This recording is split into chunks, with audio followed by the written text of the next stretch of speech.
Okay, so I just want to do a quick little Samurai update. When I built this thing, I originally built it with a sway bar in the rear.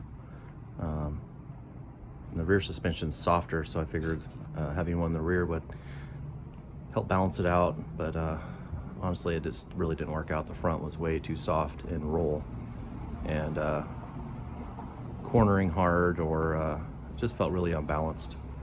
I was able to kind of band-aid it with stiffening the front shock valving and lowering the secondary nuts on the coilovers, but that kind of made the ride suffer in the whoops and in the big bumps. So here's what I came up with.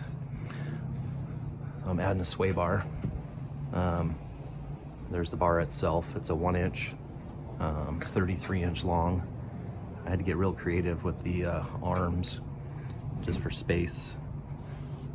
You see the weird shapes, so as it goes up, it doesn't hit the frame or the headlights. Similar on this side, except this side also has to swoop up so that when it droops out, it doesn't contact the steering box right here. The last thing I have left to do is the end links. I just got the Heim joints in the mail from Rough Stuff last night. So basically, they'll connect to the sway bar and then come down and share this bolt. I'll get a longer bolt that'll come out and support it, and I might do a tab to go down and tie into the axle tube. You see here, I got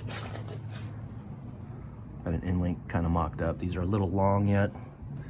You can see it's just sitting there, but it'll be lined up with that lower shock bolt. They look crooked, but that's because the shocks lean in. They actually stand pretty well straight up and down, which is what I wanted. Got a couple different adjustment points on the arm.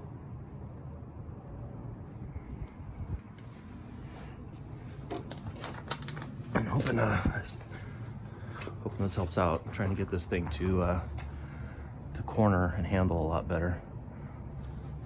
See, I just built these little mounts off of this 1.5-inch tube.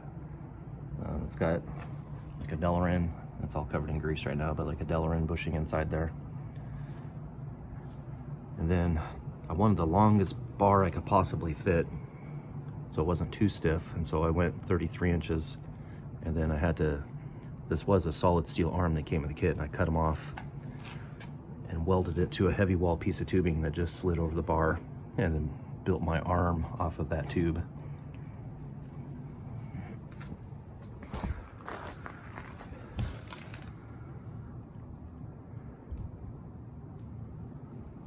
So I want to keep this higher than the top of the tire, so as the wheel steers, you know, even if it's articulated, it'll kind of go around this and not run into it. You can see I have a little bit of tire rubbing right here already at full lock, full articulation.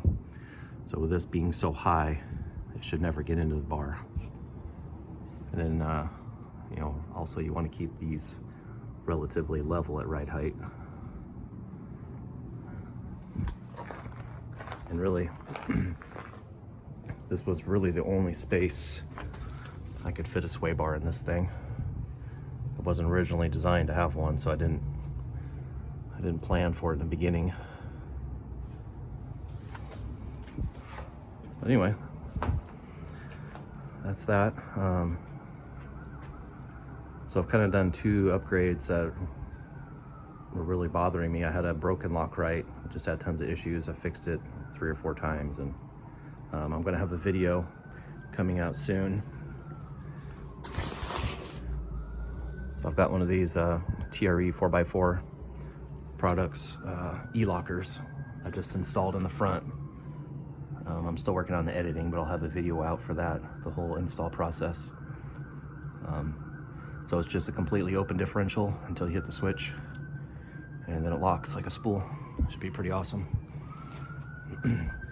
Especially for me, I play in the sand a lot, and having it locked basically all the time with the Lockrite doesn't steer that great. So in the sand, I'll be able to keep the front diff open, and it should really help out with the turning ability. And then if I really like the thing, I'm going to end up putting one in the rear too. I'd love to have turning brakes. And that would give me that option. So again, I'll have that video up soon. Just wanted to share what I've been working on. Thanks for watching.